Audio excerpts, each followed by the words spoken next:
Ya, halo, assalamualaikum warahmatullahi wabarakatuh. Pada kesempatan kali ini saya ingin mempresentasikan tugas demonstrasi kontekstual modul 3.1 tentang pengambilan keputusan berbasis nilai-nilai kebajikan sebagai pemimpin. Sebelumnya, perkenalkan, nama saya Mugiono, saya adalah CGP Angkatan 9 di Kabupaten Batang. Di sini saya difasilitasi oleh fasilitator yaitu Ibu Dr. Anda Munida MSI dan juga pengajar praktik yaitu Ibu Wasira SPD MPD. Nah, adapun tujuan pembelajaran khusus ini yaitu CGP dapat melakukan suatu analisis atas penerapan proses pengambilan keputusan berdasarkan pengetahuan yang telah dipelajarinya tentang berbagai paradigma, prinsip pengambilan dan pengujian keputusan di sekolah asal masing-masing dan di sekolah atau lingkungan lain. Nah, sebelumnya di sini saya akan memaparkan tentang nilai-nilai kebajikan universal. Sekolah merupakan sebuah institusi moral yang dirancang untuk membentuk karakter warganya. Sekolah mempunyai pemimpin yang akan menghadapi sebuah situasi sulit dalam mengambil keputusan yang banyak mengandung dilema secara etika dan konflik antara nilai-nilai universal yang sama-sama benar. Keputusan yang diambil menjadi refleksi nilai-nilai yang dijunjung tinggi oleh sekolah dan menjadi rujukan bagi seluruh warga sekolah. Nilai-nilai kebajikan universal seperti keadilan, tanggung jawab, kejujuran, bersyukur, lurus hati, berprinsip, integritas, kasih sayang, rajin, komitmen, percaya diri, kesabaran, dan masih banyak lagi. Nah, dilema etika benar versus benar. Dilema etika benar versus benar merupakan situasi yang terjadi ketika seorang harus memilih antara dua pilihan yang secara moral benar tetapi bertentangan. Bujukan moral benar versus salah. Bujukan moral benar versus salah merupakan situasi yang terjadi ketika seseorang harus membuat keputusan antara benar atau salah.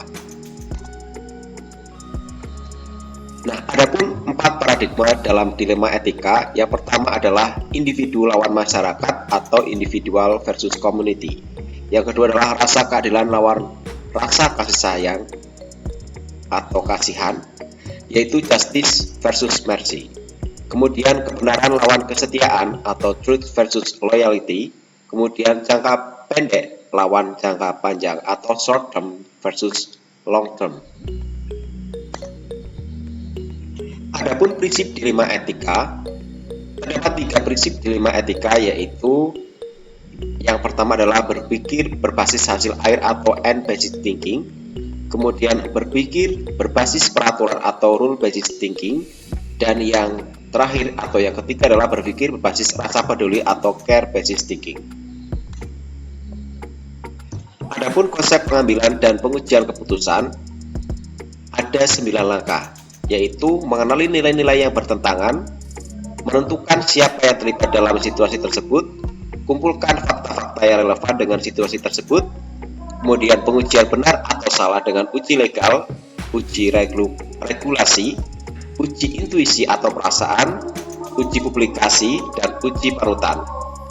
Pengujian paradigma benar lawan benar, gunakan 4 paradigma. Kemudian melakukan prinsip resolusi, gunakan 3 prinsip. Investigasi opsi trilema, pilihan keputusan lain. Kemudian buat keputusan dan lihat lagi keputusan dan refleksikan. Nah, berikut adalah hasil wawancara dengan pimpinan atau kepala sekolah, yaitu tugas demonstrasi konseptual modul 3.1 dengan 2 sekolahan, yaitu SMKS PGRI Batang dan TK Kartika 3 29 Batang. Selamat menyaksikan. Perkenalkan, saya Mugiono, saya CGP Angkatan 9 dari SMK SPGRI Batang, Angkatan 9 Kabupaten Batang. Nah, pada kesempatan kali ini saya akan melakukan wawancara dengan Ibu Kepala SMK PGRI Batang, Ibu Eliana Dwi Kurniawati, SPDGR MSI. Assalamualaikum, Bu. Waalaikumsalam. Gimana kabarnya? Alhamdulillah sehat. Alhamdulillah sehat ya, baik ya. Pak Mugi gimana kabarnya? Alhamdulillah juga sehat ya. Gimana Sehat, ya? kondisi sekolah gimana Ibu? Alhamdulillah Aman. aman, lancar dan kondisi. Oke. Karena hari ini saya mau wawancara tentang dilema etika, yaitu tentang nilai-nilai kebajikan dalam pengambilan keputusan seorang pemimpin. Ya. Oh ya Ibu, selama ini bagaimana Bu Eliana dapat mengidentifikasikan kasus-kasus yang merupakan dilema etika atau rujukan moral yang ada di sekolah Bu? Dalam mengidentifikasi kasus-kasus dilema etika atau rujukan moral, tentunya saya mengamati dulu suatu permasalahan yang terjadi, permasalahan apa yang sedang terjadi di sekolahan. Kemudian saya juga tentunya mengumpulkan informasi terkait penyebab itu, kenapa terjadi kasus-kasus, kemudian sumbernya apa, dan lain sebagainya, sehingga nanti dalam menentukan keputusan itu akan sesuai, dan tentunya juga keputusan yang saya ambil berdasarkan peraturan sekolah. Sekali ya Bu ya. Bu Eliana, selama ini bagaimana Ibu menjalankan pengambilan keputusan di sekolah, terutama untuk kasus di mana ada dua kepentingan yang sama-sama benar atau sama-sama mengandung nilai kebajikan? Baik, dalam pengambilan keputusan apapun, tentunya yang pertama harus berdasarkan peraturan yang ada.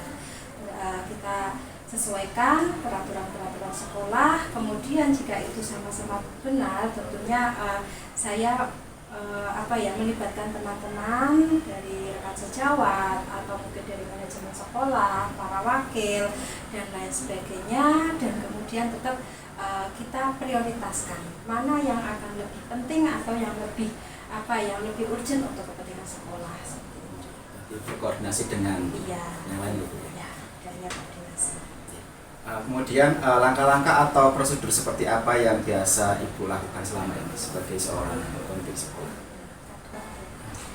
Baik, langkah-langkah atau prosedur yang biasa saya ambil itu, pertama itu saya akan mencari informasi terlebih dahulu. Seperti tadi saya harus mengumpulkan berbagai informasi dari teman-teman atau dari berbagai sumber yang dari manakah sumber masalah itu terjadi.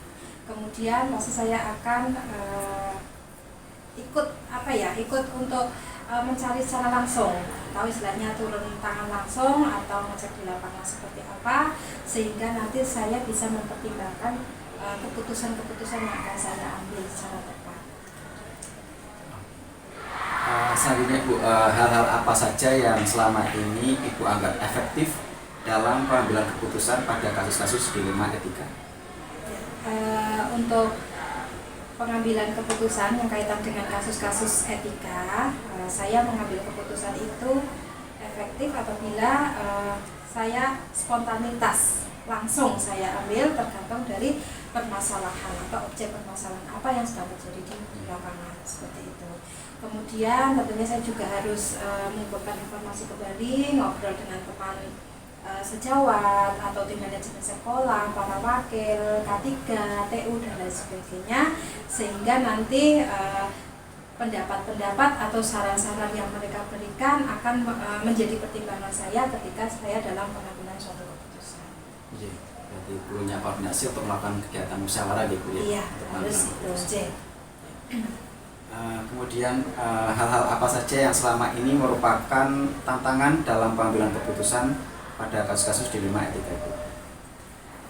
Tentunya yang namanya suatu keputusan itu pasti ada dua hal yang akan menjadi suatu istilahnya hasil. Yang pertama itu jika bisa diterima oleh semua orang, atau keputusan yang tidak bisa diterima oleh semua orang. Tentunya itu yang akan menjadi permasalahan bagi kami.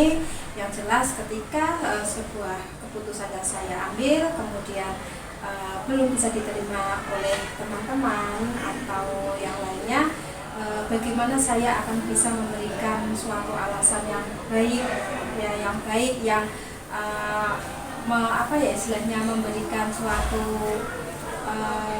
reason atau alasan yang ini loh, saya ambil keputusan ini untuk tujuan A, B, C dan sebagainya. Intinya saya harus bisa memberikan hal-hal yang alasan-alasan yang terbaik sehingga nanti apapun keputusan saya yang akan saya berikan bisa diterima oleh teman-teman seperti itu. Oke, Bu. Selanjutnya, apakah Ibu memiliki sebuah tata kelola atau jadwal tertentu dalam sebuah penyelesaian kasus dilema etika? Apakah Ibu juga langsung menyelesaikan di tempat atau memiliki sebuah jadwal untuk menyelesaikannya, baik itu bentuk atau prosedur seperti apa yang sudah Ibu jalankan? Kalau saya tidak ada. Nah, saya itu setiap ada permasalahan ya harus segera diselesaikan. Jadi semakin cepat semakin baik. Artinya apa? Ketika suatu permasalahan itu kita tunda penyelesaiannya, nanti pasti akan bertambah-tambah lagi, atau istilahnya takutnya permasalahan itu akan menjadi besar atau menjadi tidak nyamannya juga di teman-teman. Sehingga ketika ada permasalahan kita tidak perlu membuat jadwal, permasalahannya akan saya selesaikan besok, enggak. Ketika saat itu juga bisa diselesaikan, kita selesaikan seperti itu. Ya, selesai semua ya. Selesai semua tidak sudah. Tidak ada tanggungan, dan ketika ada permasalahan itu pasti kita kan tidak nyaman. Kan tidak nyaman, kemudian baik kita ataupun yang lainnya juga tidak nyaman, sehingga kuncinya satu, kenyamanan. Berarti ya sudah, ketika kita ada suatu permasalahan segera mungkinlah kita selesaikan sehingga nanti akan mencapai kenyamanan bersama. Banyak cepat terselesaikan Bu ya, jadi semua jadi enak, jadi nyaman. Jadi nyaman. Jadi ada lagi ini pertanyaan, adakah seseorang atau faktor-faktor apa yang selama ini mempermudah atau membantu Ibu dalam pengambilan keputusan dalam kasus-kasus dilema etika? Kalau faktor-faktor atau dari untuk penyelesaian masalah itu ya biasanya saya tetap minta pertimbangan dari teman-teman, baik itu dari jajaran wakil kepala sekolah, K3 ataupun dari KTU yang merupakan sumber sumbangsih pendapat, tentunya itu nanti akan menjadi kebaikan bersama. Jadi intinya itu saya tetap mencari dukungan atau meminta saran dari kepala teman-teman. Kemudian yang terakhir Bu ya, dari semua hal yang telah disampaikan, pembelajaran apa yang Ibu dapat petik ya dari pengalaman yang Ibu ambil dari keputusan ketika ada di dilema etika? Yang namanya kita ada suatu permasalahan atau suatu kasus seperti itu merupakan sebuah pengalaman untuk kita. Bagaimana kita bisa menganalisis suatu permasalahan sehingga kita nanti bisa menyelesaikan masalah tersebut dengan baik. Artinya itu juga untuk pendewasaan atau untuk istilahnya suatu kematangan lah dalam kita tentunya nanti akan terbiasa dengan menghadapi suatu tantangan-tantangan atau kendala atau nanti permasalahan-permasalahan yang ada. Artinya yang namanya pengalaman itu ya adalah suatu guru yang terbaik untuk kita semua. Buat pembelajaran hidup gitu. Iya, pembelajaran hidup. Jadi semakin banyak tantangan, semakin banyak pembelajaran yang kita dapatkan. Iya, betul sekali. Sehingga kan nanti kita akan tentunya kita bisa menganalisis suatu permasalahan ini, nanti muncul lagi permasalahan apa, kita insya Allah bisa menghadapi atau bisa menyelesaikan permasalahan tersebut.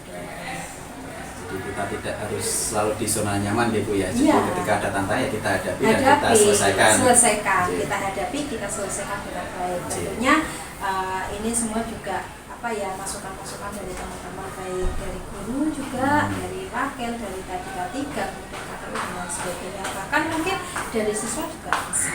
Di warga sekolah juga punya andil untuk memberikan saran. Iya.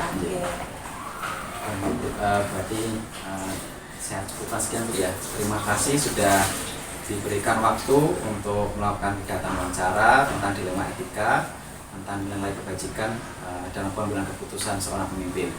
Itu aja, terima kasih. Mohon maaf kalau menyita waktunya Ibu ya, karena saya yakin tugas seorang kepala sekolah itu banyak sekali. Siap. Terima kasih juga Pak Mugi, mudah-mudahan lancar untuk CGP-nya. Tetap semangat. Demikian wawancara kali ini, semoga bermanfaat. Terima kasih. Assalamualaikum warahmatullahi wabarakatuh. Waalaikumsalam warahmatullahi wabarakatuh. Nah Bapak Ibu, Berdasarkan wawancara yang dilakukan dengan Kepala SMK SPGRI Batang, analisis yang dapat saya sampaikan dari wawancara tersebut yaitu dalam mengambil sebuah keputusan, Ibu Eliana Dwi Kurniati SPDKR MSI selaku Kepala SMKS Batang menyelesaikan masalah dengan menggunakan paradigma rasa keadilan lawan rasa kasihan, di mana paradigma etika ini membuat keputusan antara mengikuti peraturan yang sudah ditetapkan demi keadilan bersama. Di lain sisi, menurut Ibu Eliana, terkadang benar sebagai pemimpin juga bisa membuat pengecualian berdasarkan rasa kasihan. Prinsip yang Ibu Eliana sampaikan dalam wawancara, dalam mengambil sebuah keputusan, Ibu Eliana menggunakan prinsip berpikir berbasis peraturan atau rule basis thinking. Karena menurut Ibu Eliana, dalam mengambil sebuah keputusan harus berdasarkan aturan-aturan nilai kebajikan universal yang telah disepakati demi menjaga integritas dan komitmen bersama. Adapun 9 langkah pengambilan dan pengujian keputusan, yang pertama adalah mengenali nilai-nilai yang saling bertentangan seperti keadilan, kasihan, dan kemanusiaan. Yang kedua, menentukan siapa yang terlibat dalam situasi ini, yaitu kepala sekolah, wakil kepala sekolah, guru, staf TU, siswa, dan orang tua murid. Yang ketiga, kumpulkan fakta-fakta yang relevan dengan situasi ini, murid yang tidak mengikuti pembelajaran dan menyelesaikan tugas. Dan yang keempat, pengujian benar atau salah. Untuk uji legal, tidak ada unsur pelanggaran hukum. Kemudian uji regulasi, tidak ada pelanggaran etik. Kemudian uji intuisi karena melawan dengan nilai-nilai kebajikan. Uji publikasi, tidak ada uji publikasi. Kemudian uji panutan ada karena dapat merusak nama baik sekolah. Yang kelima, pengujian benar versus salah, keadilan dan rasa kasih sayang. Yang keenam, melakukan prinsip resolusi, yaitu berpikir basis peraturan atau rule based thinking. Yang ketujuh, investigasi opsi trilema, meminta masukan dari beberapa pihak terkait untuk penyelesaian masalah tersebut. Yang kedelapan, keputusan, mengambil keputusan sesuai dengan apa yang telah disepakati oleh rekan guru. Yang kesembilan, lihat lagi keputusan dan refleksikan, yaitu mengambil pelajaran dari setiap kasus yang telah diselesaikan.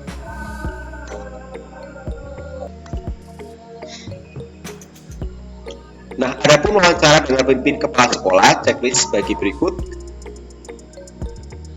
Di mana tugas ya. Yang pertama, 2, 3, 4, 5 dan 6 dengan checklist ada.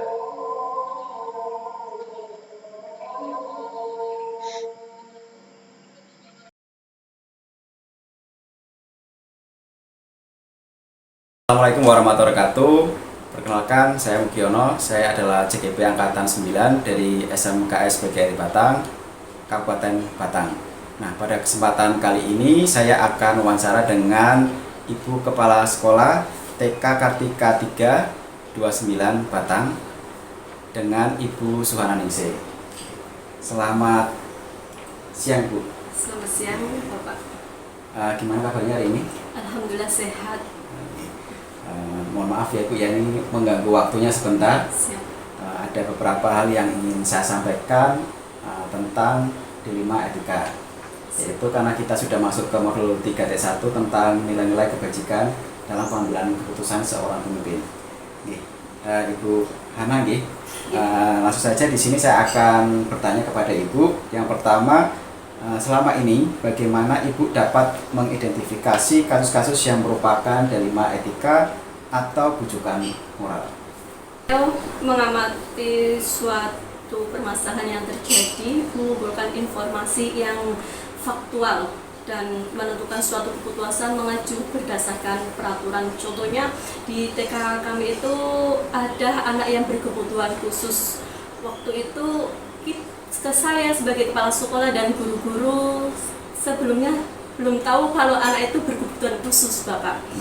Setelah berjalan waktunya, kita mengamati suatu peristiwa di dalam kelas. Waktu itu anak masih berkegiatan belajar mengajar sama guru. Ternyata ada kesalahan paham. Anak dan anak waktu itu mengambil air minum. Air minumnya itu ditumpahkan ke temennya. Ya, waktu dilerai sama gurunya dikasih masukan kayak gitu, ternyata kok anak itu ternyata ke apa ya, ke berkebutuhan khusus. Iya, waktu itu terus ada solusi. Saya sama kepala sama guru-guru lainnya itu musyawarah. Iya, musyawarah. Itu gimana kok ini seperti anak ini berkebutuhan khusus, apakah diteruskan atau tidak dikeluarkan kayak gitu. Dipindahkan ya. Biasa dipindahkan ke TK yang berkebutuhan khusus. Sedangkan sekarang itu peraturan dari pemerintah tidak diperbolehkan. Semua jenjang itu harus menerima itu anak berkebutuhan khusus, anak normal harus diterima di TK atau di sekolah lainnya itu. Karena sekarang itu ada pendidikan inklusi ya? Iya, di situ. Jadi kita nggak berani untuk mengeluarkan anak atau memindahkan, tetapi saya sudah membicarakan dengan orang tuanya, dan orang tua dan anaknya itu minatnya di TK Kartika 3 kayak gitu, Bapak.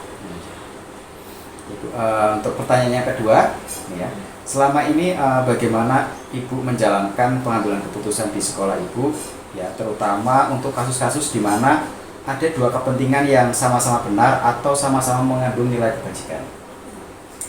Dalam pengambilan keputusan harus selalu dikembalikan lagi semuanya pada aturan yang sudah yang berlangsung.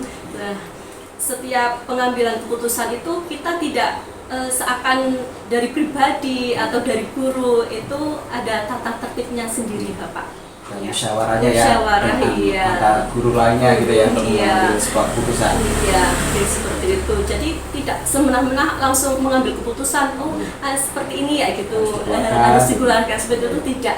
Harus ada musyawarah antara guru, wali murid, dan pihak yayasan juga, Ya, Bapak. komite juga ya? Komite juga, iya. Dan itu selalu menjalin hubungan erat dengan wali murid, ya, dengan masyarakat, dan di TK Kartika 3 itu lingkungan tentara, Bapak. Jadi kita kalau ada apa-apa itu harus laporan juga ke TK ke tentaranya juga, ya, biar ada perlindungan. Kalau bahwa anak ini seperti ini, ada kebutuhan khusus, ada yang tidak, seperti itu, Bapak. Jadi di antara instansi dan lembaga TK Kartika itu ada hubungan erat dengan lingkungan Kodim, ya, terlindungi keamanannya, Bapak.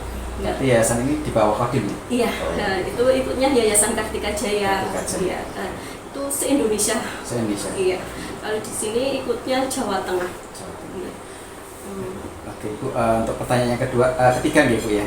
Langkah-langkah atau prosedur seperti apa yang biasanya Ibu lakukan selama ini? Yang pertama, saya akan mencari informasi yang terlebih dahulu. Saya akan datang ke lapangan, terjun ya, cross check ya. Sekarang itu soalnya tuh persaingan antara sekolah itu banyak, Bapak. Iya, ketat sekali sekarang itu persaingan seperti TK saya itu sudah dikelilingi TK-TK lain. Jadi ya persaingannya seperti dulu, tahun dulu itu murid melonjak lebih gemuk, sekarang kurus, iya, kurus. Persaingan itu, jadi kita harus terjun ke lapangan meskipun hanya sekedarnya kita memberi brosur dan kita ngasihkan komunikasi, ada kegiatan di TK Kodim itu seperti ini dan seperti ini, dan keamanan apapun kita terjun ke lapangan, ya, kepala dan guru itu kita kerjasama, dan juga dari wali murid kayak gitu. Wali murid juga ada yang terjun juga, ya, seperti komite sekolah itu juga dari pengurus-pengurusnya kayak gitu ikut terjun ke lapangan, Bapak. Iya. Oke, Bu, pertanyaan selanjutnya ini yang keempat, hal-hal apa saja yang selama ini Ibu anggap efektif ya dalam pengambilan keputusan pada kasus-kasus dilema etika? Kalau saya merasa suatu pengambilan keputusan efektif apabila dilakukan dengan spontanitas tergantung objek permasalahan di lapangan, Bapak. Jadi berbeda-beda, pengambilannya juga berbeda. Iya, seperti itu. Saya juga ada timnya Bapak, mau ngobrol dengan tim, semuanya kan ada tim 1, tim 2 kayak gitu. Jadi kan kita bagi dari tim itu dua guru, dan itu nanti kita dimusyawarahkan kalau sudah terjun di lapangan, kembali lagi nanti ada laporan seperti itu Bapak. Satu sekolah berapa guru? 3 guru. 3 guru dan kepala 1. Oke. Untuk pertanyaan selanjutnya, hal-hal apa saja yang selama ini merupakan tantangan dalam pengambilan keputusan pada kasus-kasus dilema etika itu? Tantangan yang dihadapi dalam pengambilan keputusan apabila kurang bisa diterima oleh rekan sejawat. Iya. Begitu juga yayasan juga. Yayasan iya. Alhamdulillah juga yayasannya saling berkomunikasi. Apa ada kekurangan, apa sih kasus-kasus apa kayak gitu. Jadi lebih enak kita bicarakan, jangan sampai keluar dari TK ya Bapak. Ya, jadi kita musyawarahkan dulu di antara guru, antara kepala sekolah. Setelah itu nanti kita ke yayasan, kasusnya seperti apa, nanti ada solusi yang terbaik seperti itu Bapak. Berarti diselesaikan dulu secara intern di lingkungan sekolah. Ketika memang sudah selesai dengan apa yang menjadi keputusan, disampaikan dengan yayasan. Oke Bu, selanjutnya apa yang Ibu miliki ya? Atau Ibu tuh punya sebuah tata kelola atau jadwal tertentu ya dalam menyelesaikan kasus dilema etika? Apakah Ibu juga langsung menyelesaikan di tempat atau memiliki sebuah jadwal untuk menyelesaikan masalah tersebut, baik itu bentuknya atau mungkin prosedur yang akan Ibu jalankan? Tidak ada Bapak, tidak ada jadwalnya. Kita waktu lihat ada permasalahan ini, kita nanti ada langsung selesaikan. Guru saya panggil atau anak didik saya kayak gitu Bapak, nanti kita selesaikan sekalian. Jadi waktu itu sudah selesai gitu. Semakin cepat masalahnya semakin tuntas ya. Iya. Jadi jangan sampai permasalahan itu jadi gunung ya. Iya. Jadi meledak banyak gitu ya Bu ya. Iya. Oke Bu, selanjutnya adakah ya seseorang atau faktor-faktor apa yang selama ini mempermudah atau membantu Ibu dalam pengambilan keputusan dalam kasus-kasus dilema etika? Jadi orang-orang yang mungkin terlibat ketika akan menyelesaikan dilema etika ini. Ya Bapak, faktor yang memudahkan adalah berasal dari adanya dukungan jajaran wilayah, kepala dan guru Bapak. Biasanya di lingkungan saya itu guru Bapak, guru juga mengatasi bersama biar kasus-kasus itu selesaikan dengan bijak, tidak ada grundel gitu ya. Kalau orang Jawa itu bilangnya grundel gitu ya, biar enak bersama. Iya, solusinya seperti apa? Jadi kita tahu ya permasalahan kasus yang itu harusnya bertentangan dengan peraturan dan tidak kita tahu. Jadi kita enak bersama, kita permasalahan kita selesaikan bersama, tidak ada halangan ataupun bincangan setelah selesai permasalahan kita dimusyawarahkan di hari itu juga di belakangnya nanti ada bincang-bincang seperti itu. Saya tidak ingin seperti itu Bapak. Jadi kita itu di sekolah itu sebagai keluarga kedua ya. Kita kan ketemu dari pagi sampai siang. Nah, di situ ya ketemunya itu gitu kan. Jadi ada permasalahan permasalahan dari pendidikan, penyampaian ke anak sama guru. Di situ harus kita dimusyawarahkan, dan setiap pagi itu saya sama guru-guru selalu ada rapat dulu briefing dulu sebelum ada kegiatan biar enak bersama. Intinya dari situ sebagai seorang pemimpin harus terbuka dan juga anggota juga terbuka ketika ada masalah. Jadi ketika tidak ada yang di belakang itu membahas lagi, jadi nggak enak gitu. Jadi ada keterbukaan itu lebih enak ya. Enak, iya Bapak, seperti itu, iya. Dan tidak ada yang saling menuduh, tadinya seperti ini, kamu terlambat seperti ini, tidak. Jadi kita enjoy, kita bekerja itu enjoy, tidak ada tekanan kayak gitu. Biar apa itu betah intinya. Kalau orang Jawa itu bilangnya betah bersama di sekolahan itu. Mau dapat makan dan tidak dapat makan ya itu bersama. Permasalahan kita ya selesaikan bersama kayak gitu. Istilahnya guyub rukun gitu. Guyub rukun sih. Oke Bu, yang terakhir ini dari semua hal yang telah disampaikan, pembelajaran apa yang dapat Ibu petik dari pengalaman Ibu dalam mengambil keputusan dilema etika? Pengalamannya adalah itu guru terbaik. Ya, guru terbaik itu kita belajar dan berbagi kejadian untuk setiap kasus permasalahan yang terjadi di lapangan Bapak. Ya, contohnya itu kita terjun di lapangan di lingkungan sekolah kan itu juga namanya terjun di itu ya lapangan itu ada permasalahan dengan murid, dengan wali murid, dengan guru, apalagi kalau di TK itu kan biasanya wali murid itu berjejer Bapak. Ya. Nah di situ Bapak, waduh itu rasa, iya itu yang menunggu itu.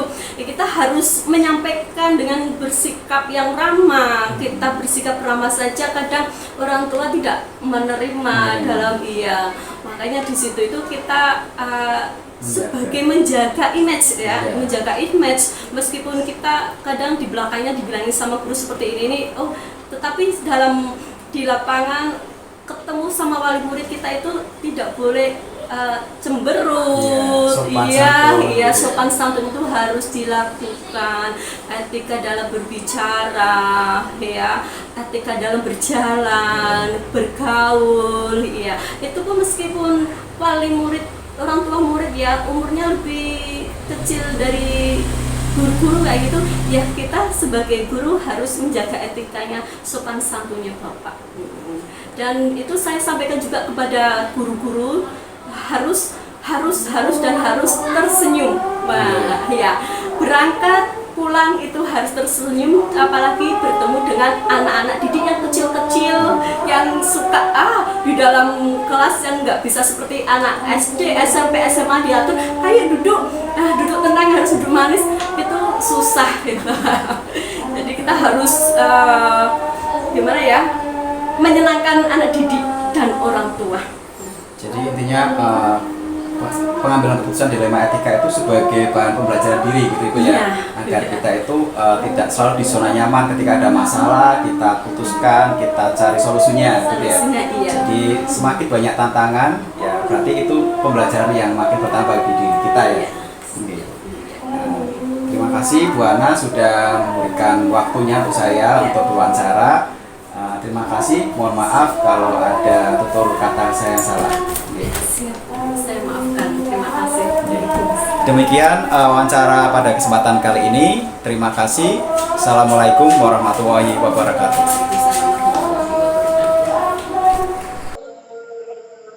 Nah, setelah menyimak video yang dilakukan, yaitu wawancara dengan Ibu Suwaningsih selaku Kepala TK Kartika 3 29 Patang.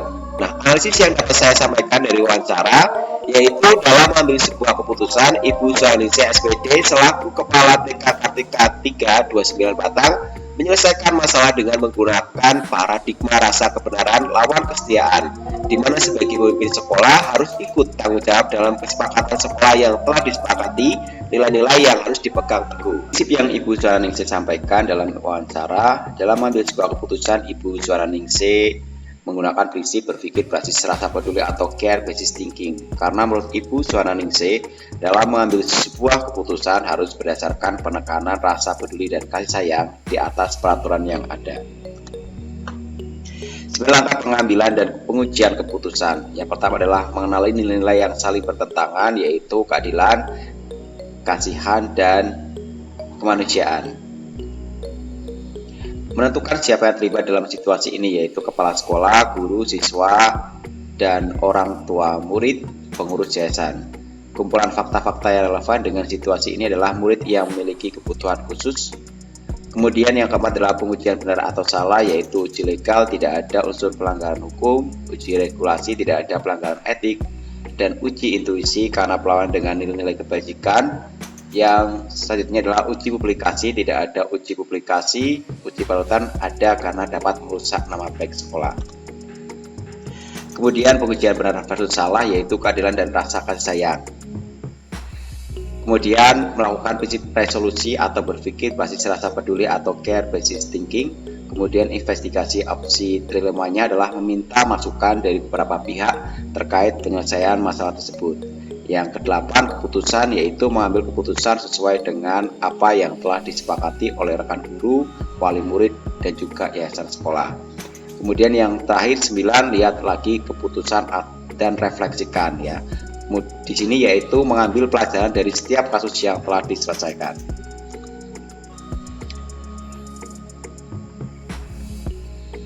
Nah, ini adalah hasil wawancara dengan pimpinan atau kepala sekolah. Nah, di sini untuk poin 1, 2, 3, 4, dan 5 itu berdasarkan tugas yang ada, itu ada semua.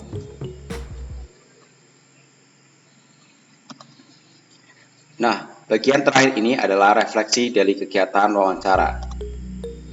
Hal-hal yang menarik yang muncul dari wawancara dan pertanyaan-pertanyaan mengganjal yang masih ada dari hasil wawancara bila dibandingkan dengan hal-hal yang saya pelajari seperti untuk 4 paradigma, 3 prinsip, dan 9 langkah pengujian yang saya dapatkan adalah keputusan yang diambil kepala sekolah SMK PGRI Batang selalu mencari solusi atau masukan dari rekan wakil kepala sekolah, guru, staf TU maupun orang tua murid.